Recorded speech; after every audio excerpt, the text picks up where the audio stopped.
Hi everyone, meteorologist Robert Spetta here with today's Western Pacific weather update. First I want to talk about what's going on across much of the north here, the Korean Peninsula over towards Japan. The reason why we're starting with this is because there has been 4 reported casualties in central Korea. That's also including in Seoul, where upwards about 300 millimeters of rainfall fell from Monday going into Tuesday. So just an incredible amount of rain over 40 in the Gangnam area there of Seoul. Yes, the same area Psy's talking about in his song. Well, yeah, they saw some heavy amount of rainfall, and actually the subway was even closed throughout the day here on Tuesday morning. Good news as far as the forecast, it looks like the heaviest of this rainfall is going to start to switch off there towards the northeast, talking about southeastern Russia. Also, you can see the 72-hour rainfall accumulation in Hokuriku in the Tohoku region. It really is going to come down out here, and even into Tokyo throughout the day. Tuesday, we saw some pretty nasty storms develop up, and even over towards eastern Tokyo, there was some low-lying river flooding.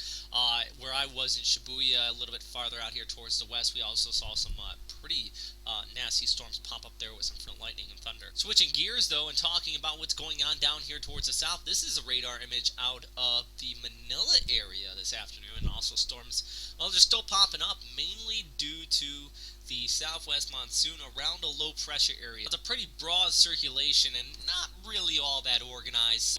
As far as this low, which is now creeping off there along the eastern coast of Vietnam out here into the South China Sea, actually place it a little bit farther there towards the east, developing into a tropical depression or a tropical storm. I don't really see that happening. If JMA does call it a tropical depression, it's going to stay as a minor one.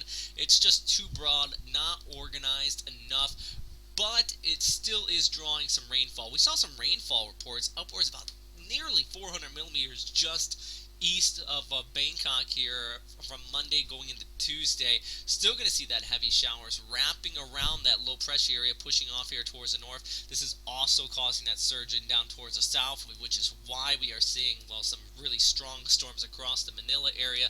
Taking a look at the GFS model outlook on this storm, zoomed in. Let's just take a look at the wind. You can follow the flow of these winds wrapping around the Indo-China peninsula here, and really where it is pushing onshore, this is where we are seeing the heaviest rain totals. So talk about just east of Bangkok, upwards about 400 millimeters, out here towards Burma as well, in northern Thailand. Then you're seeing those winds wrap around and into Hong Kong. The rest of the work week, according to the Hong Kong Observatory, it does not look all too beautiful for you. And also there into northern Vietnam, including the Hanoi area, I do think these winds are going to continue to wrap around, draw that moisture out of the South China Sea, and push it onshore here. Yeah, like I said, Hong Kong, over the next several days, temperatures into the mid-80s, so it is going to stay muggy out here. That is pretty much the low 30s.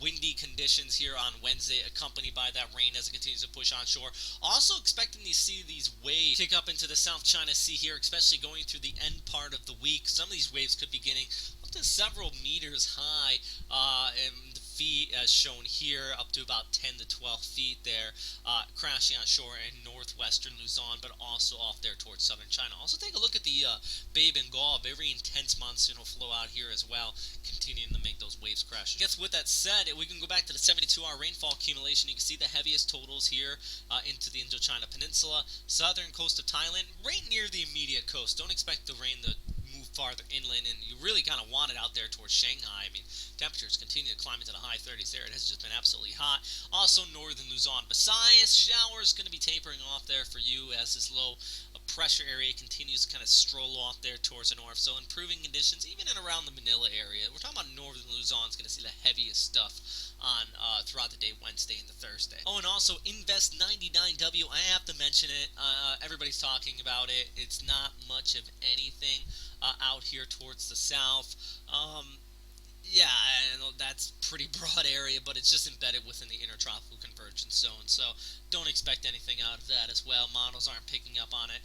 Main threat at this time is just the low pressure area out here in the tropics, plus that front, which is really still bringing some heavy rainfall right now across North Korea, but then it's going to be switching over there towards Japan. That's all for right now, everybody. I'm going to leave you here with this. If you were watching us on our Facebook page, you would have seen this earlier today, taken from the Cassini aircraft. This is Saturn in the foreground. Well, the Cassini spacecraft, not aircraft, but Saturn in the foreground. And that little dot right there is our planet Earth. Kind of makes you feel quite small. But I'm also trying out a new microphone today. Any thoughts on it? I personally don't like it too much. May not be using this again, but any feedback, I would really appreciate it. Thanks for watching, everybody.